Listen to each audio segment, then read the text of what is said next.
If I had to sum up today's video in one word, it would be resistance. Welcome back to the Black History Buff podcast. Today, we're diving deep into the story of a remarkable but lesser-known figure from African history, Abdel Kader Kane. He was one of the first African leaders to take a stand against the transatlantic slave trade. Stick with me as we uncover the inspiring and courageous life of Kane, the first Almaami of Futa Toro in modern-day Senegal. Picture this. It's the late 18th century in West Africa, a time when European powers, particularly the French, are expanding their influence, pushing deeper into African territories to fuel the transatlantic slave trade. But amidst this chaos, in a region called Futa Toro, a strong and devout Muslim leader emerges, determined to protect his people from the horrors of slavery. Abdel Kader Kane, also known as Abdel Kader Kane, was not your typical ruler. Born around 1725 in what is now Senegal, Kane came from a family of Islamic scholars. His upbringing in Islamic jurisprudence shaped his leadership and his unwavering resistance to the European slave traders. In 1776, Kane became the first Almaami, or Imam, of the newly established Imamate of Futa Toro. As the Almaami, Kane led not only through religious guidance but through political defiance. His most famous act of resistance came in the 1780s, when he made it illegal for any slave caravans to pass through Futa Toro. European traders, primarily the French, were actively purchasing enslaved people from West Africa.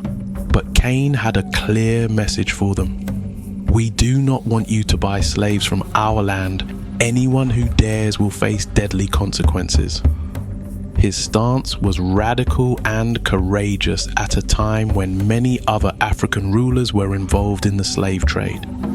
But the fight against such a lucrative and entrenched system was no easy task.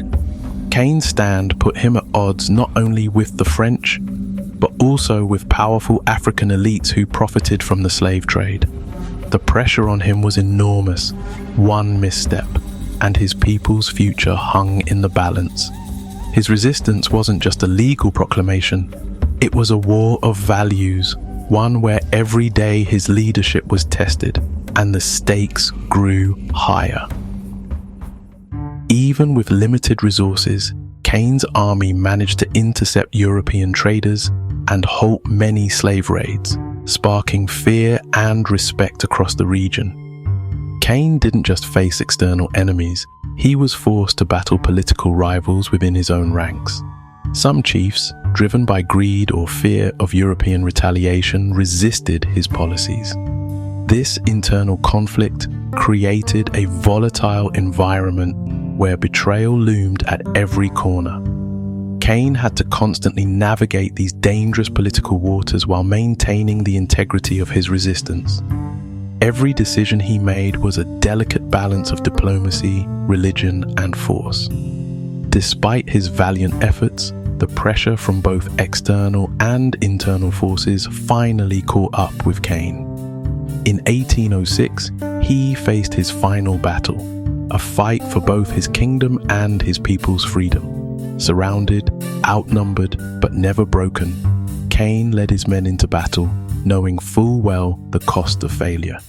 This wasn't just a territorial skirmish, it was a battle for the very soul of Futa Toro. Kane, ever the warrior scholar, fought bravely but ultimately fell, marking the end of an era.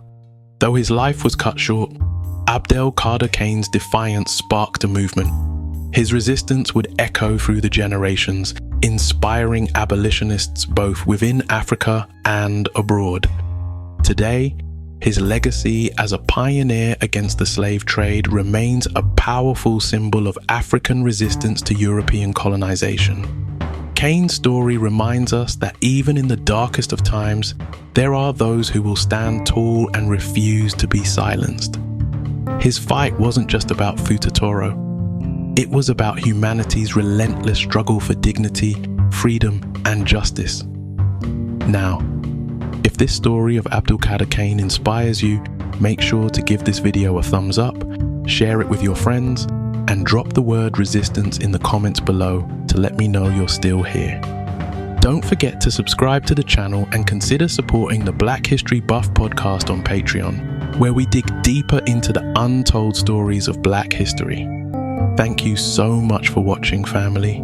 Let's keep these stories alive and make sure history never forgets the heroes like Abdel Kader Kane. Until next time, blessings.